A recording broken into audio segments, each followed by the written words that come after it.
Seneca the Younger was a philosopher who held an important position in the Roman Empire and is one of the major contributors to the ancient philosophy of Stoicism. Seneca once exchanged letters with his friend Serenus on how to free the mind from anxiety and worry in a Stoic way. This dialogue is now called the Tranquillitate Animi, which is Latin for on the tranquility of the mind.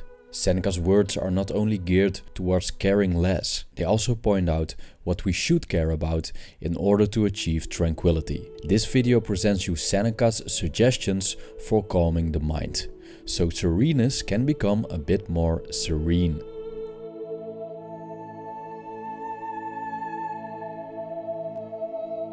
First of all, I want to thank two new Patreon supporters for helping me out. Thank you Gage and thank you Kevin. I appreciate your support. Also, I want to thank Vinita Singh for a generous PayPal donation. Thank you very much.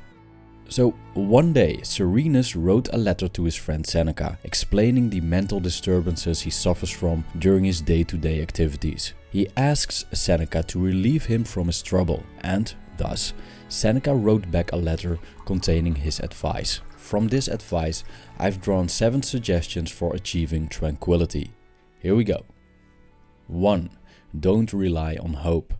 Seneca observed that many people are preoccupied with the future, and therefore their minds are hardly in the present moment. They are filled with desires and directed to fulfilling these desires. They create an image on how the future should work out for them, but when it doesn't, they're wretched.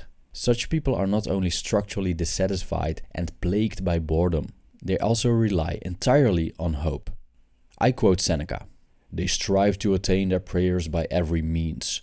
They teach and force themselves to do dishonorable and difficult things. And when their effort is without reward, they are tortured by the fruitless disgrace and grief, not because they wished for what was wrong, but because they wished in vain." End quote. I would say that amor fati, the practice of embracing fate, is a great antidote for those who rely on hope. Pursuing goals, no matter if they are long-term or short-term goals, while embracing whatever the results may be, helps to focus on the present moment instead of worrying about the outcome and being disappointed when the future doesn't bring what we hoped for. 2. Be of service. Surprisingly for some perhaps, Stoicism doesn't encourage people to close themselves off from society. Instead, we should participate in humankind in a way that fits us and benefits others. By putting ourselves to practice and helping our fellow human beings, we kill 2 birds with 1 stone. Firstly, we put our minds at work by being busy with a certain task. And secondly, we are being useful to others, which generates a sense of social connection, which just feels great. Although I must admit that current society is way different than society back then. I think that being in service all boils down to taking a good look at ourselves, making an inventory of our skills, and see how we use them to benefit others. Me, for example, I would be a lousy construction worker, and I'm quite bad at understanding technical stuff. On the other hand, I have a keen interest in philosophy, and I know how to create a video. That I'm able to use these skills to benefit other people gives my life meaning. Deriving meaning from your service, no matter what you do, is a road to fulfillment. How does this lead to a calm mind? Well, because we are focused on our task, we are less likely to be distracted by things that don't matter to us. For example, I notice when I'm fully immersed in creating these videos, there's no room to worry about what's on the news or what the negative people in my life said in the past. Why should I? I'm doing something with the purpose of entertaining and benefiting others. Striving for excellence in work is only possible when living in the present moment. 3. Choose your friends wisely. Seneca wrote, and I quote, "Nothing, however, gives the mind so much pleasure as fond and faithful friendship. What a blessing it is to have those to whose waiting hearts every secret may be committed with safety, whose knowledge of you fear less than your knowledge of yourself, whose conversation soothes your anxiety, whose opinion assists your decision, whose cheerfulness scatters your sorrow, the very sight of whom gives you joy." End quote. Friends can be a great addition to your life. but we should be wise about selecting the right friends to keep us company. Some friendships simply revolve around negativity or are downright toxic. And as we know, moods are contagious. A true friend may be loyal and friendly, but when this friend is always upset and takes great pleasure in complaining about everything and, basically, does harm by contact, it's better to avoid that person, according to Seneca. Instead, we might want to choose people that are, as far as possible, free from selfish desires and vices. In other words, people that uplift you rather than burden you with their misery. So how does this calm the mind? Well, a good and positive friend will not burden you with negativity and actually assist you in achieving happiness. By avoiding negative friends, their toxic behavior will not affect your inner peace. 4. Don't engage in useless affairs. Seneca writes about how some people live their lives aimlessly and spend their time going from place to place like ants crawl through bushes from twig to twig.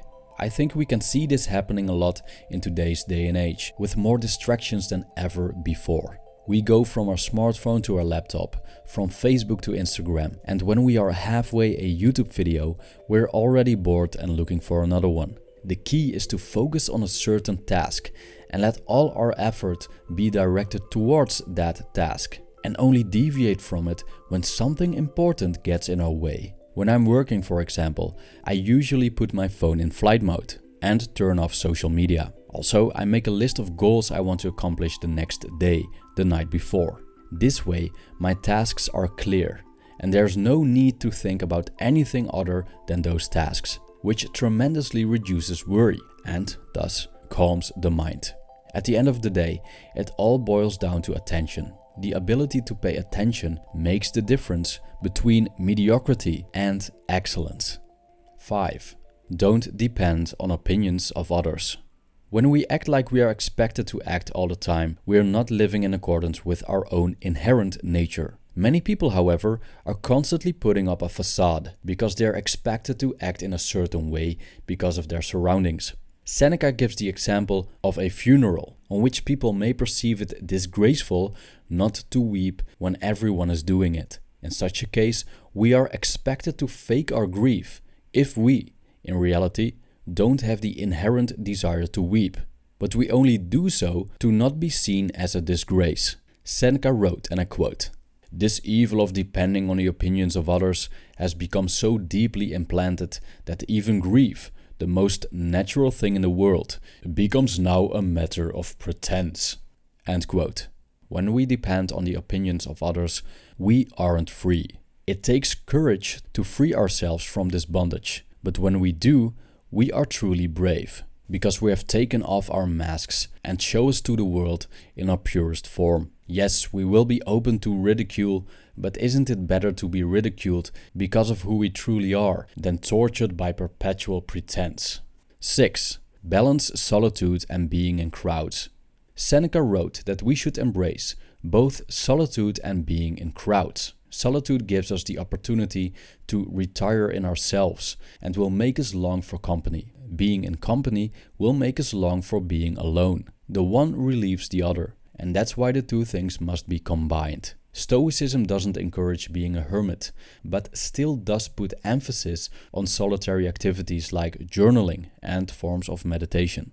I would say that solitude charges the battery to be in crowds and calms the mind after being around people, while being in crowds connects us to our fellow human beings, bringing joy and laughter. Socializing can be a great cure to relieve our minds from solitary ruminations. When I had a job at the bank, I enjoyed being around people while longing for a quiet evening alone at the same time. In my current situation, being self-employed, I habitually work in crowded places, like the public library or the university campus, just to be around people and experiencing a sense of connection. Also, I do attend parties and social gatherings, even though I find them tiresome. So when I come home, I enjoy my solitude even more.